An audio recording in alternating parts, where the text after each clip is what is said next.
جو کچھ ہے وہ ان کے صدقے میں. اور اس ماہ کی جو روح ہے وہ شب قدر ہے.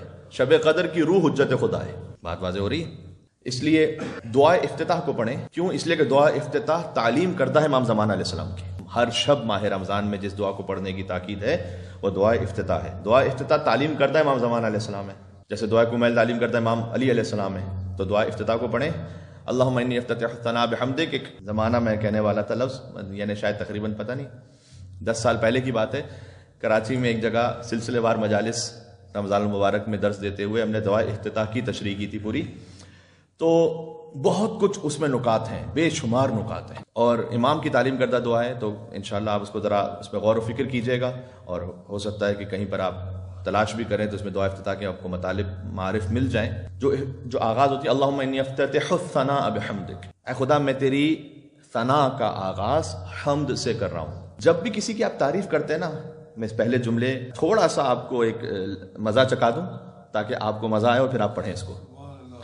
جب بھی آپ کسی کی تعریف کرتے ہیں تو اس کی 3 صورتیں ہو سکتی ہیں. کسی کی بھی آپ تعریف کریں دنیا بھر میں، یا حمد کریں گے آپ، یا مدح کریں گے، یا شکر کریں گے. کیا فرق ہے تینوں میں؟ کیا فرق ہے؟ حمد ہے کسی کے اختیاری فعل پر، مدح ہے کسی کی ایک خوبصورتی، آپ کو خوبی کسی شے میں نظر آتی ہے لیکن وہ اس کے اختیار سے نہیں ہے. کیا مطلب؟ آپ کے بہت ہی خوبصورت پھول ہے، یہ پھول کی جو آپ تعریف کر رہے ہیں کتنی بہترین خوشبو ہے، یہ پھول کے اپنے اختیار میں؟ یہ حمد نہیں ہے، یہ مدح ہے.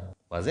آپ نے کہا کہ بہت بہترین بلڈنگ بنی ہوئی ہے، یہ بہت بہترین بلڈنگ بنی ہوئی ہے، یہ حمد نہیں کر رہا بلڈنگ کی، یہ مدح کر رہے ہیں بلڈنگ کی. در حقیقت انسان کی بھی جو ساری تعریف آپ کسی بھی انسان کے لیے کرتے ہیں، اگرچہ کہ بظاہر و اختیار کے ساتھ ہے، آپ نے کہا بہت بہترین خطابت ہے، آپ نے کہا بہت بہترین پینٹنگ ہے، آپ نے کہا بہت بہترین اس کے اندر یہ کوالٹی، وہ بھی در حقیقت چونکہ اللہ کی جانب سے عطا کردہ ہے.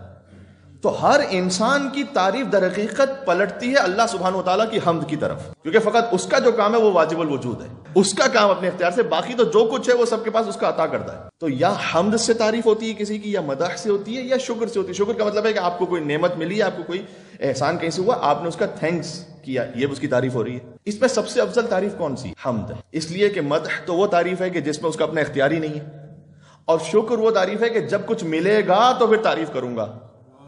حمد میں یہ ہے کہ ملا بظاہر یا نہیں ملا، چونکہ وہ لائق تعریف ہے لہذا ہم نے تعریف کی.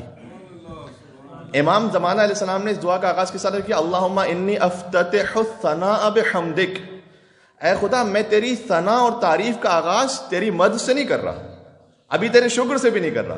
اللہم انی افتتح الثناء بحمدک، جو تعریف کا اعلیٰ ترین طریقہ ہے، میں تیری ثنا اور تعریف کا آغاز تیرے حمد سے کر رہا ہوں.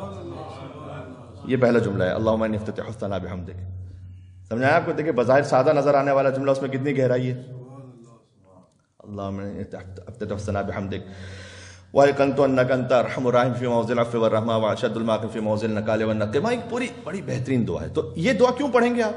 اس لیے کہ آپ امام زمانہ علیہ السلام سے اس دعا کے ذریعے سے قربت اختیار کریں گے، بیکاز امام زمانہ کی تعلیم کردہ دعا ہے، پلس اس دعا کا پورا آخری حصہ ہے امام زمانہ سے متعلق. اس دعا میں شروع میں حمد پروردگار ہے، وہ بھی مختلف کلاسیفیکیشنز کے ساتھ ہے. پھر درود و سلام ہے، درود و سلام حضور پر الگ درود و سلام ہے، مولا علی پر الگ ہے، سیدہ کون سلام اللہ علیہ پر الگ ہے، پھر امام حسن امام حسین السلام پر الگ ہے جو جمعے کے خطبے کا ہمارا پیٹرن ہے. اس کے بعد تمام معصومین پر ایک ساتھ درود و سلام ہے، پھر امام زمانہ علیہ السلام پر الگ سے درود و سلام ہے. اس کے بعد دعائیں ہیں خاص جو ہم امام زمانہ علیہ السلام کے وسیلے سے مانگتے ہیں.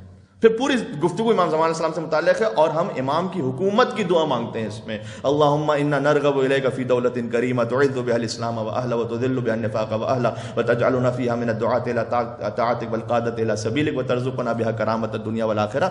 پروردگار ہم امید لگائے بیٹھے ہوئے ہیں ایک ایسی حکومت کی کہ جس میں کرم ہی کرم ہو، تعز بها الاسلام والا، جس میں تو اسلام اور اہل اسلام کو عزت عطا کر دے. یہ امام زمانہ السلام کی حکومت کی طرف اشارہ ہے.